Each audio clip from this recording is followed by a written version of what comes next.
बांसवाड़ा प्रतापगढ़ को मिलेगी नई रेल कनेक्टिविटी। रेल मंत्री प्रतापगढ़ बांसवाड़ा दाहोद नई लाइन के लिए फाइनल सर्वेक्षण की स्वीकृति भारत सरकार के रेलवे मंत्री अश्विनी वैष्णव ने जारी की है। इससे दिल्ली से मुंबई के लिए तैयार होगा एक नया रूट और जनजातीय क्षेत्र के विकास को नई गति मिलेगी। नीमच बांसवाड़ा दाहोद रेल लाइन अब जिला मुख्यालय से होकर गुजरेगी।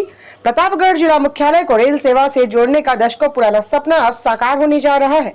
केंद्र सरकार ने क्षेत्रवासियों की वर्षों पुरानी मांग को स्वीकार करते हुए नीमच बांसवाड़ा दाहोद नई रेल लाइन को प्रतापगढ़ शहर से होकर गुजारने की महत्वपूर्ण मंजूरी दे दी है। देखें स्टार न्यूज़ प्लस के लिए राजस्थान के बांसवाड़ा से अरुण जोशी की ये रिपोर्ट।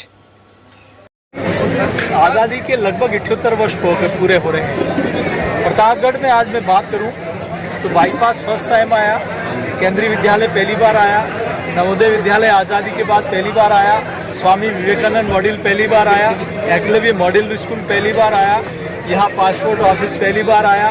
हर घर में शौचालय, आवास और पीने का शुद्ध पानी पहुँच रहा है। बड़ी संख्या में जीएसएस बने हैं और रेलवे लाइन में पहली बार प्रारंभिक सर्वे भी मोदी सरकार में पास हुआ और फाइनल सर्वे भी मोदी सरकार में पास हुआ।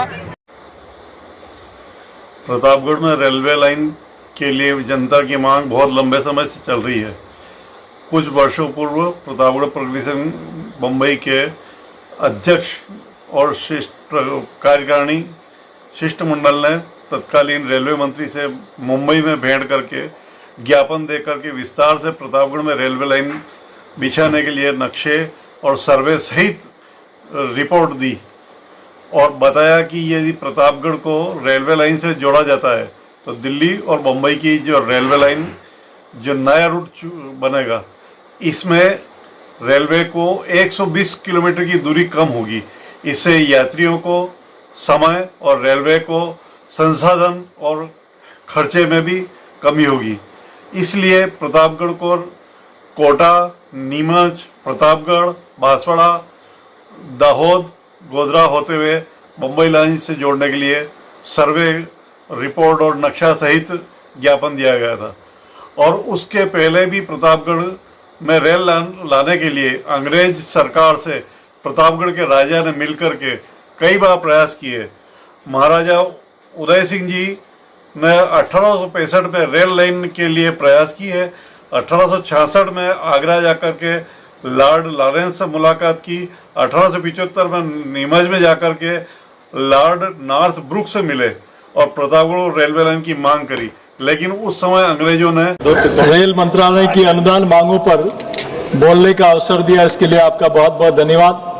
मैं सबसे पहले देश के यशस्वी प्रधानमंत्री आदरणीय नरेंद्र मोदी जी का और रेल मंत्री जी का आभार प्रकट करता हूं, क्योंकि हमें इस रेल मंत्रालय पर बोलने में न सिर्फ उत्साह है बल्कि गर्व की अनुभूति भी हो रही है। और गर्व की अनुभूति तब होती है जब इन 12 वर्षों में जो सोचा उससे कई गुना काम हमारे देश और प्रदेश और कॉन्स्टिट्यूंसी में हुआ है। इसके लिए माननीय मंत्री महोदय का और माननीय प्रधानमंत्री जी का आभार प्रकट करते हैं, क्योंकि रेल एक परिवहन का साधन नहीं बल्कि आर्थिक धमनियों का एक तरह से जाल होता है। इस चाहे पर्यटन हो, चाहे उद्योग हो, चाहे जनसंपर्क हो, इस देश में एक महत्वपूर्ण रेल का एक अपना एक महत्व है। मैं बहुत ज्यादा कुछ नहीं कहते हुए आपकी बजर बजे उससे पहले मैं माननीय रेल मंत्री जी का और माननीय प्रधानमंत्री जी का आभार इसलिए प्रकट करता हूं कि जब मैं 2014 में सुन के आया था तो हमारे यहाँ मावली से बड़ी सादड़ी एक रेल लाइन थी जो हिजाइनर्स के जमाने से पड़ी थी और यूपीए की सरकार में उन पटरियों को उखाड़ने का काम शुरू हो गया। लेकिन 2014 में जब नरेंद्र मोदी जी इस देश के प्रधानमंत्री बने तो वो पटरियां उखड़ी नहीं, वहां ब्रॉडगेज का काम चालू हुआ और माननीय रेल मंत्री अश्विनी जी वैष्णव ने उसका उद्घाटन उनका करने आए और एक नहीं दो फेरे आज वहां शुरू हो गए। और सिर्फ ब्रॉडगेज नहीं हुआ, इलेक्ट्रिफिकेशन भी हो गया। ऐसे ही रतलाम से कोटा, चित्तौड़ होते हुए, अजमेर से चित्तौड़, उदयपुर होते हुए विद्युतीकरण भी हुआ और उदयपुर से अहमदाबाद के लिए जो वर्षों से उसको जोड़ने का लोग मांग कर रहे थे उस मार्ग को भी शुरू कराया और आज वहां वंदे भारत जैसी ट्रेनें चल रही है, लोग सफर कर रहे हैं। मैं आभार प्रकट करना इसलिए चाहता हूं कि राजस्थान में 10,000 करोड़ से भी ज्यादा का बजट ये पहली बार राजस्थान को मिला है और 15 गुना ज्यादा 2014 में जितना मिलता था उसका 15 गुना बजट दिया है।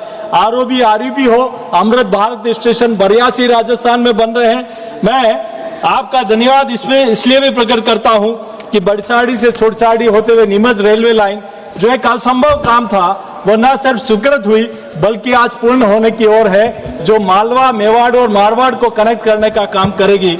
मैं आभार इसलिए भी प्रकट करता हूं कि वहां जितने रेलवे के काम थे उसको आपने पूरा करने का काम शुरू किया है, लेकिन कुछ मांगे में जो संसदीय क्षेत्र की है वो मैं आपके सामने रखना चाहता हूं।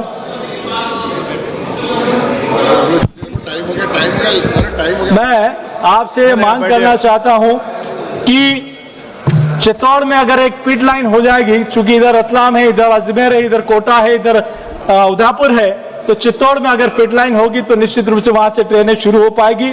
चित्तौड़ से उदयपुर एक छोटा सा फेज जो डबलिंग में थोड़ा रुक गया है वो भी अगर पूरा हो जाएगा तो काम अच्छा हो जाएगा। और चित्तौड़ से कोटा, दक्षिण मुंबई, और मैं 1 मिनट में खत्म कर रहा हूं, नीमच से प्रतापगढ़, बांसवाड़ा, नंदुरबार, मैं भाई राजकुमार जी को कहना चाहता हूं कि पहली बार टीएचपी क्षेत्र में भी रेलवे लाइन का फाइनल सर्वे देकर उसको गति देने का काम किया है, तो नरेंद्र मोदी जी की सरकार में माननीय मंत्री महोदय आपने किया है। ये शीघ्र पूरा हो, चालू हो। ऐसे ही नीमच, बेगू, कोटा एक नई रेलवे लाइन हो। मैं माननीय मंत्री महोदय, कोटा में अगस्त क्रांति और राजधानी 2 ट्रेनें यहां से जाती है जो मुंबई के लिए जाती है। मेरा आपसे आग्रह है, दोनों में से एक ट्रेन चित्तौड़, नीमच, मंदसौर होते हुए निकलेगी, वो सीधी। मैं माननीय सुधीर गुप्ता जी की भी, जो हमारे पड़ोस के सांसद है, इनकी भी यह मांग है कि अगर इधर होते हुए निकलेगी तो निश्चित रूप से हमारे क्षेत्र को लाभ मिलेगा। साथ ही राजधानी जो दिल्ली से अजमेर जाती है अगर उदयपुर तक चली जाएगी तो उसका चित्तौड़ संसदीय क्षेत्र और पूरे उदयपुर डिवीजन को फायदा मिलेगा। कोटा पटना जो ट्रेन है उसको उदयपुर तक बढ़ाया जाए। और एक जो महत्वपूर्ण मांग है, मैं समाप्त कर रहा हूं, वल्लभनगर और मावली विधानसभा में जो नई रेलवे लाइन डली उसके कारण प्रधानमंत्री सड़क योजना में बनी हुई सड़कें वो बंद हो गई है। तो बड़ियार और बागथल 2 ऐसे स्थान है जहां सड़क बन गई और वहां अगर अंडरपास बन जाएंगे तो उसका लाभ मिलेगा। और अंत में पत्रकारों के लिए जो कोविड पैंडेमिक से पहले रियायत थी, अगर वो भी शुरू हो जाएगी तो लोकतंत्र का जो चौथा स्तंभ है उनको एक बहुत बड़ी सहायता मिलेगी। मुझे बोलने का अवसर लिया, बहुत बहुत धन्यवाद।